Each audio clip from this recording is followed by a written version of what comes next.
जय माता दी दोस्तों। कैसे हैं आप सभी दोस्तों। आज हम इस वीडियो में बात कर रहे हैं 15 और 16 मई 2020 के वृश्चिक राशिफल की।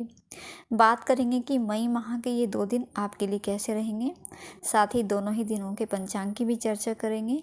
और 15 मई को विनायक चतुर्थी है तो इस पर भी चर्चा रहेगी। तो राशिफल जानने से पहले दोनों ही दिनों के पंचांग की चर्चा कर लेते हैं। पहले बात करेंगे 15 मई की। 15 मई शनिवार का दिन है। वैशाख शुक्ल पक्ष की चतुर्थी तिथि रहेगी। धृति नाम का योग बनेगा इस दिन। और सुबह 8:39 तक मृगशिरा नक्षत्र रहेगा और फिर उसके बाद आर्द्रा नक्षत्र प्रारंभ हो जाएगा। अभिजीत मुहूर्त का समय सुबह 11:50 से लेकर दोपहर 12:44 तक का है। और राहु काल का समय सुबह 8:54 से 10:35 तक का रहेगा।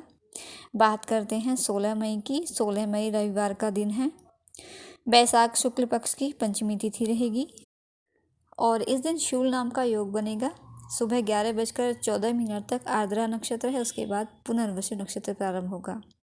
और अभिजीत मुहूर्त का समय सुबह 11:50 से दोपहर 12:45 तक का है। और राहु काल का समय शाम 5:23 से 7:05 तक का रहेगा। तो कोई भी शुभ कार्य करें, नया निवेश करें या नए काम की शुरुआत आप करें तो अभिजीत मुहूर्त में करें। राहु काल में ये कोई भी कार्य आप ना करें, क्योंकि राहु काल में क्या क्या कोई भी कार्य शुभ फलदायी नहीं होता। और अब बात कर लेते हैं वृश्चिक राशिफल की। जानते हैं कि कैसे रहेंगे ये 2 दिन आपके लिए। तो समय आपके लिए ये सावधानी वाला कहा जा सकता है, क्योंकि इस समय ग्रह स्थितियाँ कुछ ऐसी हैं। चंद्रमा की शुभ स्थिति नहीं है इस दौरान। चंद्रमा मिथुन राशि में है और वृश्चिक राशि के अष्टम भाव में चंद्रमा रहेंगे। तो यहाँ आपको ध्यान, योग और मेडिटेशन पर अधिक ध्यान देना होगा, इससे आपको लाभ रहेगा। साथ ही यहाँ आपको अपनी सेहत पर भी विशेष ध्यान देना होगा। आपकी सेहत भी इस समय बिगड़ सकती है, तो लापरवाही इस समय आप बिल्कुल ना बरतें। जो भी होगा लापरवाही से होगा। सावधानी से चलेंगे तो कोई परेशानी आपको नहीं होगी। और इस समय आपके कुछ छिपे हुए राज भी आपके सामने आ सकते हैं, जो आपकी मानसिक चिंता को बढ़ाएंगे और जिससे आपका मानसिक तनाव बढ़ेगा। तो इस समय आप अपनी गुप्त बातें, गुप्त योजनाएं किसी के साथ भी साझा बिल्कुल ना करें। किसी पर भी आंख बंद करके इस समय भरोसा नहीं करना है आपको। काम का दबाव भी अधिक रहेगा।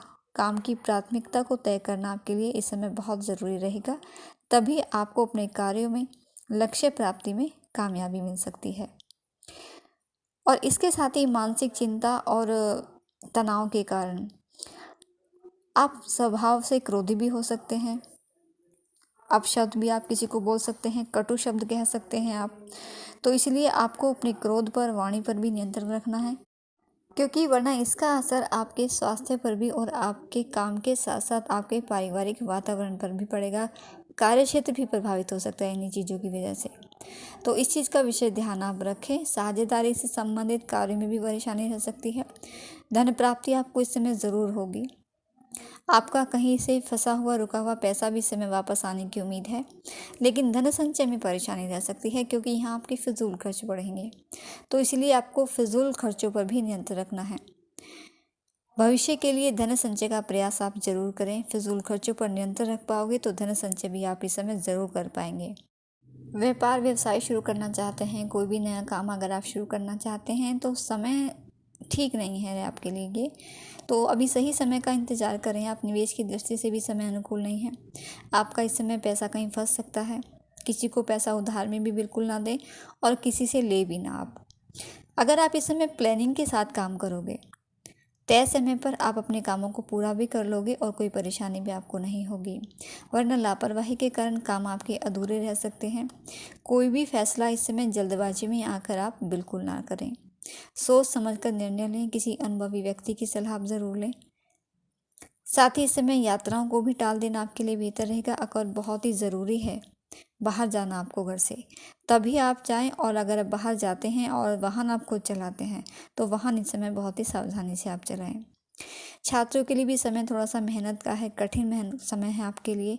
पढ़ाई में मन आपका कम ही लगेगा, एकाग्रता में कमी आएगी आपके, लेकिन मेहनत करें, पढ़ाई में मन लगाने का पूरा प्रयास करें, क्योंकि ये समय आप खुद पर ध्यान देने का रहेगा। अगर खुद पर ध्यान दे पाएंगे, मेहनत करेंगे, आत्मनियंत्रण से भी प्रतिकूल परिस्थितियों से आप बाहर आ जाएंगे और कार्य में सफलता हासिल करेंगे आप। और इन दिनों आप दूसरों की बजाय खुद पर विश्वास और आपकी कड़ी मेहनत और आपके कड़े प्रयास ये आपको सफलता दिलाएंगे। मेहनत करने से ही अच्छे रिजल्ट आप ले पाएंगे। इस समय आप गलत संगत में भी पड़ सकते हैं। शॉर्टकट तरीके से पैसा कमाने का विचार इस समय आपके मन में आ सकता है, या कोई दूसरा आपको पैसा कमाने का कोई शॉर्टकट तरीका अपनाने को उकसा भी सकता है, लेकिन आपको ये रास्ता इस समय बिल्कुल भी नहीं अपनाना है। अनजान व्यक्ति पर इस समय बिल्कुल भी भरोसा आप बिल्कुल ना करें, इस बात का विशेष ध्यान आप रखें। ये वो समय रहेगा आपके लिए जो ये समय आपको भटकाव की ओर लेकर जाएगा। नकारात्मक विचारों से, नकारात्मक सोच वाले लोगों से इस समय आपको बचना है, क्योंकि 8वां चंद्रमा ये नकारात्मकता का भी प्रतीक है। नकारात्मक विचारों की भरमार रहेगी आपके मन में इस समय, तो नकारात्मकता को दूर करने के उपाय ज़रूर करें। ओम नमः शिवाय मंत्रों का जप कर लें, आप जितना जप कर सकते हैं उतना करें, आपको इससे बहुत लाभ रहेगा। या फिर आप गायत्री मंत्र का जप कर लें, और इसके साथ ही पक्षियों को दाना पानी जरूर डालें, ये भी आपके लिए लाभकारी साबित होगा। और 15 मई को भगवान विघ्नहर्ता गणेश जी की पूजा का भी दिन है, यानी 15 मई को विनायक चतुर्थी है। हर माह में दोनों ही पक्षों में चतुर्थी तिथि आती है, तो शुक्ल पक्ष की चतुर्थी तिथि को विनायक चतुर्थी और कृष्ण पक्ष की चतुर्थी को संकष्टी चतुर्थी कहा जाता है। तो 15 मई को बैसाख माह की विनायक चतुर्थी है। विनायक चतुर्थी के दिन गणपति जी महाराज की पूरे विधि विधान से पूजा की जाती है, और विनायक चतुर्थी का व्रत भी किया जाता है। ऐसी मान्यता है कि इस व्रत को करने से जातकों के समस्त प्रकार के विघ्न संकट मिट जाते हैं। इसलिए विनायक चतुर्थी का बहुत ही अधिक विशेष महत्व होता है, और इस दिन भगवान गणेश जी की पूजा करने से जातक की सभी समस्याएं दूर हो जाती हैं। कार्यों में किसी भी प्रकार की कोई रुकावट नहीं आती, विघ्न नहीं पड़ता, और यही कारण है कि भगवान गणपति जी को विघ्नहर्ता के नाम से जाना जाता है। लेकिन भगवान गणेश जी की इस व्रत को करते समय कुछ सावधानियां जरूर बरतनी चाहिए, क्योंकि विनायक चतुर्थी की पूजा में चंद्रमा का दर्शन नहीं किया जाता, जबकि जो संकष्टी चतुर्थी आती है, जो कृष्ण पक्ष में आती है, उसमें चंद्रमा का दर्शन किया जाता है और जल भी अर्पित किया जाता है। तो इस बात का विशेष ध्यान आप रखें। और भगवान विष्णु जी को सिंदूर का तिलक लगाएं। सिंदूर का तिलक अपने माथे पर भी ज़रूर लगाएं। भगवान गणेश जी को दुर्वा अर्पित करें, क्योंकि दुर्वा भगवान गणेश जी को बहुत ही प्रिय है।